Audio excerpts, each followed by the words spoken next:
সুপ্রিয় শিক্ষার্থী, গণপ্রজাতন্ত্রী বাংলাদেশ সরকারের শিক্ষা মন্ত্রণালয়ের নির্দেশনায় এবং কুমুদিনী সরকারি কলেজের তত্ত্বাবধানে অনলাইন ভিত্তিক স্ক্রিনিং কার্যক্রমে তোমাদের সবাইকে স্বাগতম জানাচ্ছি। সুপ্রিয় শিক্ষার্থী, তোমরা জানো করোনার এই দুর্যোগকালে আমাদের দেশসহ সারা বিশ্ব থমকে আছে। তাই তোমাদের ক্ষতি যাতে সীমিত পরিসরে হয়, তাই গণপ্রজাতন্ত্রী বাংলাদেশ সরকারের প্রধানমন্ত্রীর নির্দেশনায় সারা দেশব্যাপী অনলাইন ক্লাস কার্যক্রম চলমান আছে। তোমরা ইতিপূর্বে বেশ কিছু ক্লাস করেছো অনলাইনে। এরই ধারাবাহিকতায় আমি আজ হাজির হয়েছি তোমাদের সামনে অনলাইন ভিত্তিক একটি ক্লাস নেওয়ার জন্য। আশা করি তোমরা ক্লাসটি উপভোগ করবে। চলো তাহলে আমরা ক্লাসটা শুরু করি। ক্লাসের শুরুতে আমি আমার পরিচয় দিয়ে নিচ্ছি। আমি এস.এম. শারফাত হোসেন, সহকারী অধ্যাপক, সমাজকর্ম বিভাগ, কুমুদিনী সরকারি কলেজ, টাঙ্গাইল। পাঠ পরিচিতি। বিষয় সমাজকর্ম প্রথম পত্র, শ্রেণী একাদশ, অধ্যায় প্রথম। আজকের আলোচ্য বিষয় সমাজকর্মের ধারণা এবং পরিধি। ক্লাস শেষে আমরা কি কি বিষয় শিখব? সমাজকর্মের সম্পর্কে আমরা মোটামুটি কনসেপ্ট ক্লিয়ার রাখবো। তাছাড়া বড় পরিসরে আমরা যেটা জানবো সমাজকর্মের পরিধি বিষয়ে। প্রথমে সমাজকর্মের ধারণা।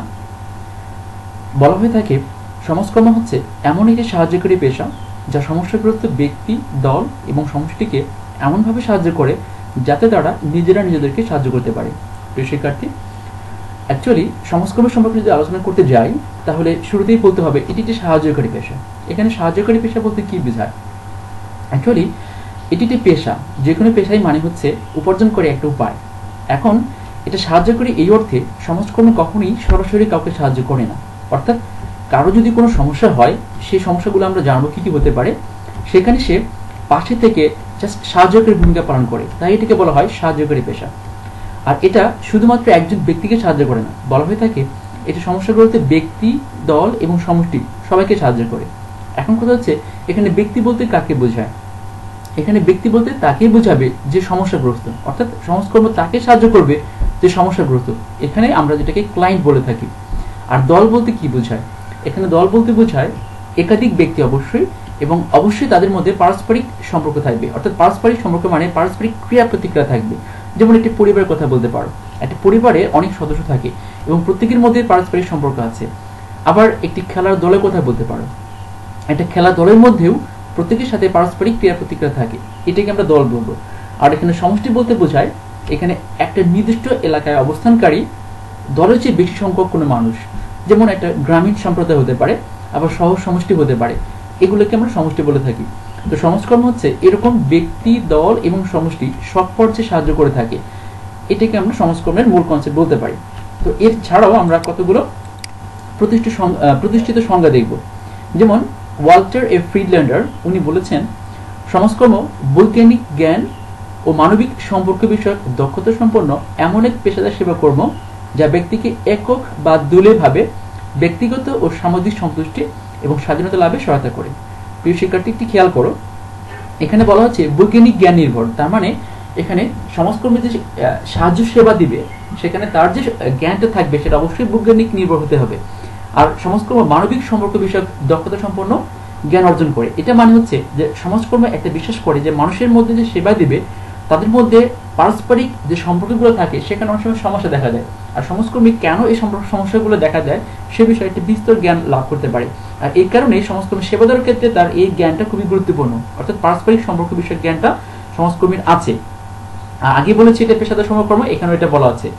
এছাড়া বলা আছে এখানে সমাজকর্মী ব্যক্তিকে একক বা দলীয়ভাবে, অনেক সময় এমন হতে পারে যে একজন ব্যক্তির সমস্যা শুধু একক, যেমন একজন ব্যক্তি মাদকাসক্ত, তো আমরা যদি তাকে একক হিসেবে চিন্তা করি তাহলে শুধু তাকে নিয়ে কাজ করবো। কিন্তু অনেক সময় দেখা যাচ্ছে কি তার ওই ব্যক্তির সমস্যার কারণে তার পরিবারের সমস্যা হচ্ছে, যেটাকে আমরা দলীয় সমস্যা বলতে পারি।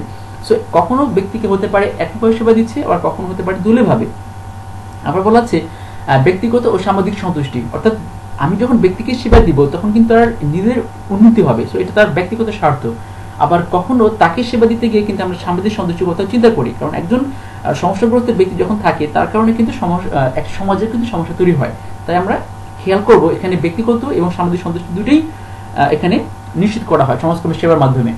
আর সর্বোপরি বলা আছে স্বাধীনতা লাভে সহায়তা করে, অর্থাৎ প্রত্যেক ব্যক্তিকে সে স্বাধীনতা লাভে সহায়তা করতে থাকে সমাজকর্ম। এটা খুবই গুরুত্বপূর্ণ একটা কনসেপ্ট। তো এখানে মোটামুটি সবগুলো বিষয় চলে এসেছে। এছাড়া আমরা আইটির সঙ্গে খেয়াল করতে পারি এনসাইক্লোপিডিয়া অফ সোশ্যাল ওয়ার্কের সংজ্ঞানুসারে বলা হয়েছে সমাজকর্ম এমন একটি সুসংগঠিত প্রচেষ্টা যা ব্যক্তি ও পরিবারকে সমষ্টির সাথে সামঞ্জস্য বিধানে সহায়তা করে। আবার বলা হয়েছে একইভাবে সমষ্টিকেও ব্যক্তি ও পরিবারের প্রয়োজন পূরণে উপযোগী করে তোলে। খেয়াল করো, এখানে কিন্তু যে মূল কনসেপ্টটা সামঞ্জস্য বিধান, অর্থাৎ সমাজকর্মে যেটা বিশ্বাস করে যে অনেক সময় যে আমরা যে পরিবারে বা সমাজ অবস্থান করছি সেখানে সামঞ্জস্য বিধানের সমস্যা হতে পারে। সমাজকর্মী এরকম সামঞ্জস্য বিধানে সাহায্য করে থাকে কাকে? ব্যক্তি এবং পরিবারকে। আবার সেই সমাজকেও এমন একটা পর্যায়ে নিয়ে যায় যাতে ব্যক্তি এবং পরিবারের জন্য তার প্রয়োজন পূরণে সহায়তা করা হয়, অর্থাৎ দুই পক্ষের মধ্যে সে কাজ করে সামঞ্জস্য বিধানের জন্য যাতে তার উদ্দেশ্য পূরণ করা সম্ভব হয়। এখানেও কিন্তু ব্যক্তি পরিবার অন্য বিষয়গুলো চলে এসেছে। সো এই হলো সমাজকর্মের মূল কনসেপ্ট। আশা করি তোমরা সমাজকর্ম সম্পর্কে মোটামুটি ধারণা পেয়েছো। এবার আমরা বড় পরিসরে চলে যাব সমাজকর্মের পরিধি বিষয়।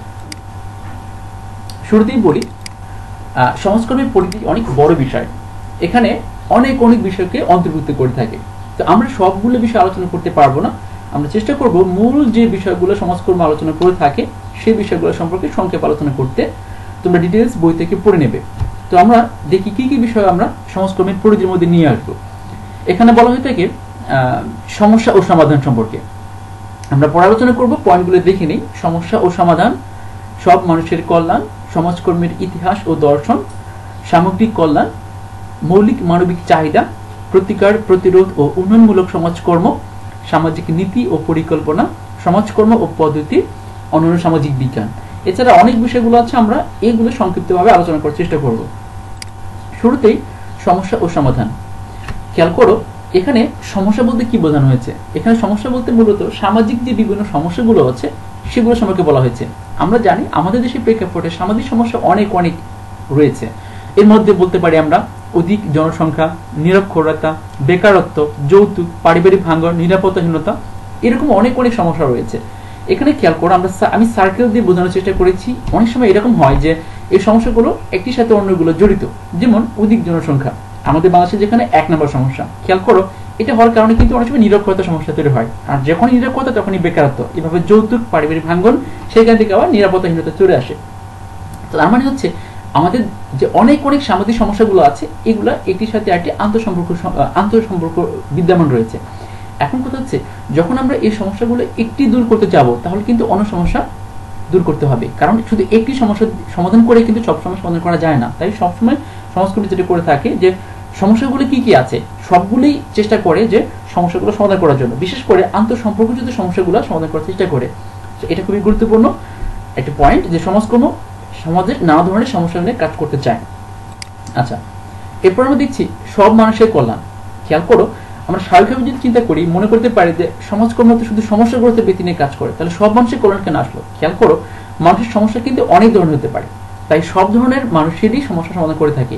যেমন এখানে বলা সবগুলো বিষয়গুলো বলা আছে, প্রবীণ, যুবক, শিশু, ধনী, গরিব। হ্যাঁ, এখন বলতে পারো যে প্রবীণদের তো সমস্যা আছেই। হ্যাঁ, এদিকে নিয়ে যেমন কাজ করে, যেমন কি হতে পারে? নিরাপত্তাহীনতা। আবার যুবকদের নিয়েও কিন্তু কাজ করে। যেমন ধরো একটা দেশে যে যুবক আছে তারা কর্মক্ষম না, এখন তাদেরকে যদি সঠিকভাবে প্রশিক্ষণ দেওয়া হয় তাহলে কিন্তু তারা কর্মক্ষম হয়ে যাবে। আর তোমরা জানো যুবক শ্রেণী একটি দেশের অনেক গুরুত্বপূর্ণ একটি সম্পদ, তাদেরকে যদি কাজে লাগানো না যায় তাহলে কিন্তু দেশের খুব বেশি উন্নয়ন হবে না। তাই সমাজকর্মী তাদেরকে কর্মক্ষম করার জন্য কাজ করে থাকে। আবার শিশুদের জন্য কাজ করে কি? তাদের স্বাভাবিক বিকাশ, যেটা খুবই গুরুত্বপূর্ণ, কারণ একটা শিশু যদি সঠিকভাবে বিকাশ না হয় তাহলে কিন্তু ভবিষ্যতে সে আদর্শ মানুষ হিসেবে গড়ে উঠবে না। এই জন্য শিশুকে নিয়েও কাজ করে।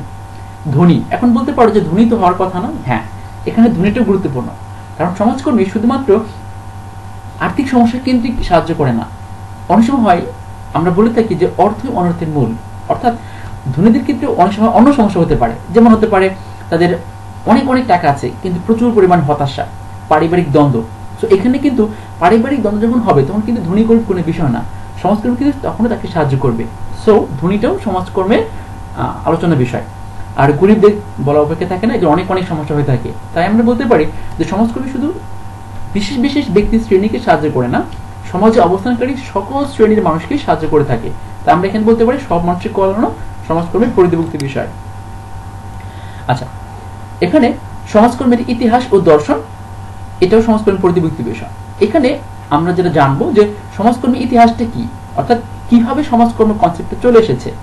খেয়াল করো, এখানে দেখানো আছে ধর্মীয় অনুভূতি ও মানবীয় মূল্যবোধ, অর্থাৎ সমাজকর্মের যে মূল কনসেপ্টটা যে শুরুর দিকে যেটা এসেছিল যে মানুষ মানুষকে সাহায্য করবে, সেখানে দুটি কনসেপ্ট এখানে কাজ করেছে। অর্থাৎ মানুষ মানুষকে সাহায্য করবে, প্রথমত ধর্মীয় অনুভূতি কাজ করেছে। অর্থাৎ এখানে আমরা সবাই জানি যে প্রত্যেকটি ধর্মের মূল বিষয় হচ্ছে যে মানুষকে সেবা করার মাধ্যমেই কিন্তু সৃষ্টিকর্তাকে সেবা করা হয়। সো এটা কিন্তু একটা কমন কনসেপ্ট বা বিশ্বাস। আবার মানবিক মূল্যবোধ বলতে বোঝানো হচ্ছে যে আমরা মানুষ মানুষকে সাহায্য করি শুধু কিন্তু ধর্মীয় বিশ্বাস বা আমি কোলে পরকালে আমি ভালো কোনো মূল্য পাবো বা পুরস্কার পাবো সেজন্য না। অনেক সময় আমরা আমাদের বিবেক দ্বারা তাড়িত হয়েও কিন্তু মানুষ মানুষকে সাহায্য করি। যেমন তুমি তোমার পাশে কাউকে যদি দেখো যে খুব কষ্ট হচ্ছে, আমরা কিন্তু এগিয়ে যাব, তাই না? বিষয়টা এরকম। সো এগুলোই হলো সমাজকর্মের মূল শুরুটা, যেখান থেকে সমাজকর্মের মূল কনসেপ্টটা চলে এসেছে। এর পরবর্তী যেটা দেখানো আছে সেটা হচ্ছে শিল্প বিপ্লবোত্তর সৃষ্ট সামাজিক সমস্যাসমূহ। তোমরা শিল্প বিপ্লব সম্পর্কে জানো যে 1750 থেকে 1850 এই সময়টাতে ইউরোপ সহ বিশ্বের বিভিন্ন দেশে শিল্পের একটা বিপ্লব ঘটে। এর ফলে বিশ্ব অনেক উন্নত হয়েছে, কিন্তু অনেক অনেক নতুন সামাজিক সমস্যা যেটা আগে ছিল না, যা নতুন করে সৃষ্টি হয়েছে। যেমন ধরো পারিবারিক ভাঙ্গন। আগে মানুষ সহজ সহজ জীবন যাপন করত, কিরকম গ্রামে কুটির শিল্প বা অন্য কোনো পেশার মাধ্যমে নিয়োজিত ছিল। কিন্তু যখন যন্ত্র আবিষ্কার হয়, যেমন কলকারখানা হয়, তখন কিন্তু কুটির শিল্পগুলো ধ্বংস হয়ে গেছে। এরকম পারিবারিক ভাঙ্গন হয়েছে, কারণ যে মানুষটা গ্রাম থেকে শহরে এসে কাজ করছে সে কিন্তু আর গ্রামে নেই, তার মানে পরিবারের একটা বিচ্ছেদ তৈরি হয়ে যাচ্ছে। আবার গ্রামে যে পরিবেশে সে অবস্থান করতো সেই পরিবেশ কিন্তু শহরে নেই। এসব কারণে তার সামঞ্জস্য বিধানের সমস্যাগুলো তৈরি হয়েছে। এই যে সমস্যাগুলো, এই সমস্যাগুলো কিন্তু আগে ছিল না। তো এই বিষয়গুলোর প্রেক্ষাপটই আধুনিক সেবাদান প্রক্রিয়া দেওয়ার দরকার হয়, আর এরই প্রেক্ষাপটে আধুনিক সমাজকর্মের উদ্ভব ঘটে। সো এই কারণে সমাজকর্মের ইতিহাস ও দর্শন সমাজকর্মের পরিধিভুক্ত বিষয়। সামগ্রিক কল্যাণ। আমরা আগের পয়েন্টে দেখেছি যে সব শ্রেণীর মানুষের কল্যাণ করে। এখানে আরেকটা বিষয় খেয়াল করো, এখানে সামগ্রিক কল্যাণ বলতে কি বোঝানো হচ্ছে? আমরা যদি মানুষকে সাহায্য করতে চাই তাহলে কিন্তু সামাজিক, অর্থনৈতিক, রাজনৈতিক, মনস্তাত্ত্বিক, সাংস্কৃতিক সবগুলো বিষয়ে অন্তর্ভুক্ত করতে হবে। অর্থাৎ শুধু একটি বিষয়কে কেন্দ্র করে মানুষকে সাহায্য করা যায় না। যেমন ধরো তুমি কাউকে প্রচুর পরিমাণে অর্থ দিচ্ছ, এখন তার যদি প্রকৃত শিক্ষা না থাকে তাহলে কিন্তু তার খুবই কাজ আসবে না। আবার রাজনৈতিক, একটি দেশে যদি সুশৃঙ্খলভাবে না চলে তাহলে কিন্তু অর্থনৈতিক, সামাজিক উন্নয়ন হলেও সে দেশটা সঠিকভাবে চলবে না। আবার মনস্তাত্ত্বিক, এই বিষয়গুলো গুরুত্বপূর্ণ। সাংস্কৃতিক, বিনোদন না হলে কিন্তু হবে না। অর্থাৎ আমরা যখন কাউকে সাহায্য করব, অর্থাৎ সমাজকর্মী যখন কাউকে সাহায্য করবে তখন তার সবগুলো বিষয় অন্তর্ভুক্ত করবে। এই জন্য সামগ্রিক কল্যাণটা সমাজকর্মের পরিধিভুক্ত বিষয়। মৌলমানবিক চাহিদা। তোমরা জানো মানুষকে বেঁচে থাকার জন্য মৌলমানবিক চাহিদা অপরিসীম। এখানে একটা বিষয় খেয়াল করো, দুটো বিষয় এখানে আলোচনা আছে, মৌলিক এবং মানবিক। মৌলিক মানে সেটাই যা ছাড়া কেউ বাঁচবে না, আর মানবিক মানে কোনটা? মানুষ থেকে মানবিক। এখানে মানুষ হিসেবে বেঁচে থাকার জন্য যে চাহিদাগুলো অত্যাবশ্যক সেগুলোকে বলা হয় মৌলমানবিক চাহিদা। যেমন খাদ্য, বস্ত্র, বাসস্থান, শিক্ষা, চিকিৎসা, চিত্ত বিনোদন। তোমরা জানো যে এখানে আমাদের মৌলমানবিক চাহিদাগুলো পর্যায়ক্রমে আসে। অর্থাৎ খাদ্যটা সবার আগে, যদি আমাদের সেটা চাহিদা পূরণ করতে পারি তারপর আমরা বস্ত্র, তারপর বাসস্থান। অর্থাৎ আমাদের যদি স্বাভাবিকভাবে বেঁচে থাকতে চাই তাহলে অবশ্যই আমাদের মৌলমানবিক চাহিদাগুলো পূরণ করতে হবে। এই জন্য সমাজকর্মী পরিধিভুক্ত বিষয় এটি অন্তর্ভুক্ত আছে। আচ্ছা, প্রতিকার, প্রতিরোধ ও উন্নয়নমূলক সমাজকর্ম। তোমরা জানো যে সমাজকর্ম যখন কাউকে সেবা দিবে তখন এই তিন ধরনের সেবা দেয়। কেন? সমাজকর্ম প্রথমে চেষ্টা করে প্রতিরোধমূলক সেবা দিতে, অর্থাৎ যে সমস্যাটা তৈরি হয়নি, হতে পারে, সেটা ভেবেই আগে থেকে প্রতিরোধ করার ব্যবস্থা করে। এটা সর্বোত্তম। যদি প্রতিরোধ করতে না পারে, অর্থাৎ সমস্যাটা চলে আসে, তখন সেটাকে প্রতিকার করবে। অর্থাৎ সমস্যা তৈরি হওয়ার পরে তার সমাধানটা হচ্ছে প্রতিকারমূলক। তার উন্নয়নমূলকটা কি? উন্নয়নমূলক হতে পারে যে প্রতিরোধ করার আগেই এমন একটা ব্যবস্থা করা যাতে সমস্যাটা তৈরি না হয়, অথবা প্রতিকার করার পর এমন অবস্থা নিয়ে যাওয়া যাতে সমস্যাটা আবার তৈরি হতে না পারে। অর্থাৎ এমন একটা পরিসরে নিয়ে যাওয়া যাতে ভবিষ্যতে সমস্যাটা আর তৈরি না হয়, এটাকে বলা হয় উন্নয়নমূলক সমাজকর্ম। তাই সমাজকর্ম সেবা দিতে গেলে এই তিনটি বিষয় খেয়াল রাখে। এই কারণে তিনটি বিষয় আমরা পারস্পরিকভাবে আলোচনা করি। সো প্রতিকার, প্রতিরোধ ও উন্নয়নমূলক সমাজকর্ম সমাজকর্মের পরিধিভুক্ত বিষয়। সামাজিক নীতি ও পরিকল্পনা। তোমরা জানো যে শুধু সমাজকর্ম না, একটি দেশকে যদি সেবা দিতে চাও তাহলে সে দেশে কি ধরনের নীতি এবং পরিকল্পনা বিদ্যমান আছে সে বিষয়গুলোকে অ্যাভয়েড করা সম্ভব নয়।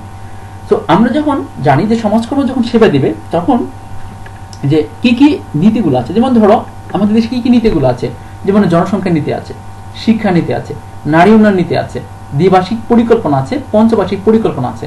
এখন এই বিষয়গুলোকে উপেক্ষা করে কখনোই সমাজকর্মী সেবা দিতে পারবে না। যেমন একটি দেশের জনসংখ্যা নীতিতে কি কি বলা আছে, সেখানে আমাদের দেশের জন্য বলা আছে যে একটি সন্তানই যথেষ্ট, বাট দুটির অতিরিক্ত নয় বা দুটির বেশি নয়।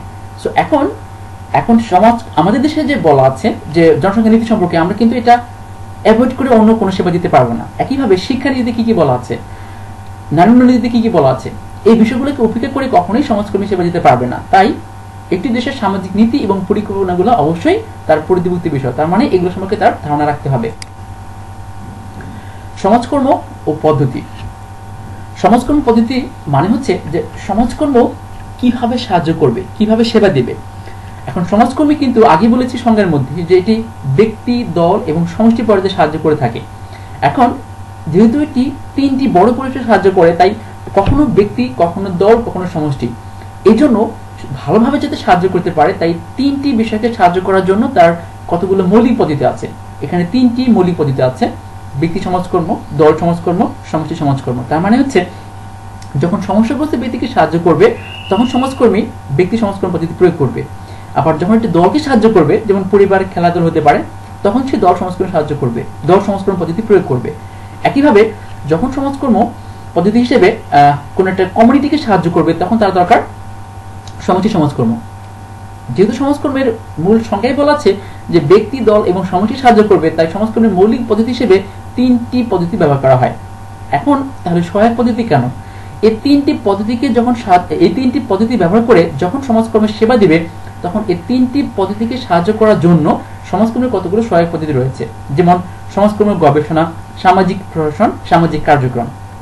তো সমাজকর্মের গবেষণাটা কেন প্রয়োজন? কারণ হচ্ছে যখন সমাজকর্মী সাহায্য দেবে, তখন কেন সমস্যাটা তৈরি হলো সে বিষয়ে গবেষণা করা দরকার আছে, তাই এখানে সমাজকর্ম গবেষণা পদ্ধতি ব্যবহার করা হয়। সামাজিক প্রশাসন, অর্থাৎ দেশে কি ধরনের প্রশাসনিক ব্যবস্থা আছে বা যে প্রতিষ্ঠান থেকে সেবা দিবে সে সম্পর্কে দিক নির্দেশনা দেওয়ার জন্য কিন্তু সামাজিক প্রশাসন দরকার। আর সামাজিক কার্যক্রম অর্থাৎ জনগণকে অন্তর্ভুক্ত করার মাধ্যমে একটা আন্দোলন গড়ে তুলবে, যাতে প্রত্যেকেই এটা সমস্যা সমাধানে অংশগ্রহণ করতে পারে বা ভূমিকা রাখতে পারে। এভাবে সহায়ক পদ্ধতিগুলো মৌলিক পদ্ধতিগুলো বাস্তবায়নে ভূমিকা রাখতে পারে। এই জন্য সমাজকর্ম পদ্ধতির মধ্যে সমাজকর্ম পদ্ধতিগুলো গুরুত্বপূর্ণ। অন্যান্য সামাজিক বিজ্ঞান, অর্থাৎ সমাজকর্মী যখন সাহায্য সেবা দিয়ে থাকবে, তখন কিন্তু তার অন্যান্য সামাজিক বিজ্ঞান সম্পর্কে জানতে হবে। কারণ সমাজকর্মীরা যে সমাজে অবস্থান করে সাহায্য করবে, তাহলে কিন্তু সে সমাজে কিন্তু নানা ধরনের সমস্যা হতে পারে, যেমন অর্থনৈতিক কেন্দ্রিক সমস্যা, সামাজিক বিজ্ঞান।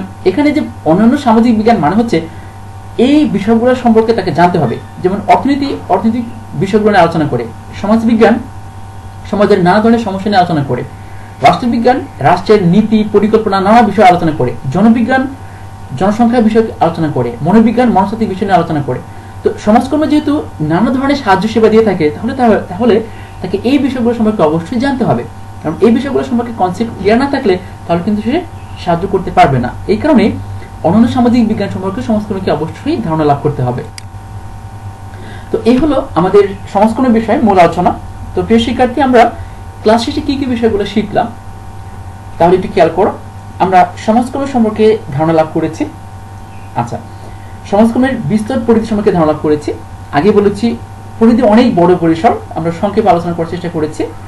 এর বাইরে অনেক পড়া আছে, তোমরা একটু পড়ে নেবে, বাড়ির কাজ। তোমাদের প্রত্যেকে আমি যে পরিধিভুক্ত বিষয়গুলো অন্তর্ভুক্ত করেছি এর বাইরেও কমপক্ষে 5টি পরিধিভুক্ত বিষয় খুঁজে বের করবে, যার কোন কোন বিষয় সমাজকর্মী কাজ করতে পারে। এছাড়া যে পরিধিভুক্ত বিষয়গুলো বেছে নেবে এর মধ্যে কমপক্ষে 2টি পরিধিভুক্ত বিষয় বিশদ আলোচনা করবে, অর্থাৎ সেই বিষয় সম্পর্কে ডিটেলস লিখবে বা ধারণা রাখবে।